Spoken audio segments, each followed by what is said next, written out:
भारत की पराधीनता के दिनों में ब्रिटिश शासक बड़े ही सुनियोजित तरीके से भारत के महान देशभक्त स्वतंत्रता संग्राम सेनानियों की आलोचना करता था। यह काम जानबूझकर ब्रिटिश शासन बड़े ही सुनियोजित तरीके से करता था, जिससे कि भारतीय जनमानस में और साथ ही साथ अंतर्राष्ट्रीय स्तर पर भी भारत में जो क्रांतिकारी सक्रिय हैं उन्हें बदनाम किया जा सके। इस संबंध में बहुत सी अध्ययन सामग्री उपलब्ध है और उसी में से एक अध्ययन सामग्री मशहूर इतिहासकार बिपिन चंद्रा जी की पुस्तक में दी हुई है। बिपिन चंद्रा जी की पुस्तक से हम स्थिति समझ सकते हैं कि ब्रिटिश अधिकारियों ने अब सार्वजनिक रूप से राष्ट्रीय कांग्रेस व अन्य राष्ट्रवादी वक्ताओं की आलोचना करना शुरू कर दिया। राष्ट्रभक्तों को अब धोखेबाज, बाबूज, उपद्रवी ब्राह्मण व हिंसक खलनायक के रूप में प्रचारित किया जाने लगा।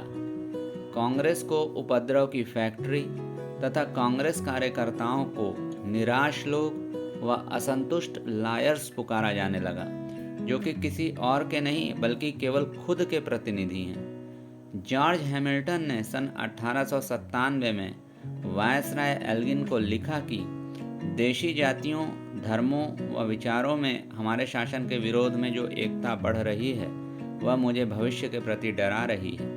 इन्हीं वजहों से ब्रिटिश अधिकारियों ने सैयद अहमद खान, राजा शिव प्रसाद और दूसरे ब्रिटिश समर्थक लोगों को एक कांग्रेस विरोधी आंदोलन शुरू करने के लिए प्रोत्साहित किया। न केवल ये कुछ नाम हैं, बल्कि अंग्रेजों ने कई ऐसे अन्य भारतीयों का भी उपयोग भारतीयों के ही खिलाफ किया, जिससे कि उस समय के भारतीय क्रांतिकारियों को बदनाम किया जा सके।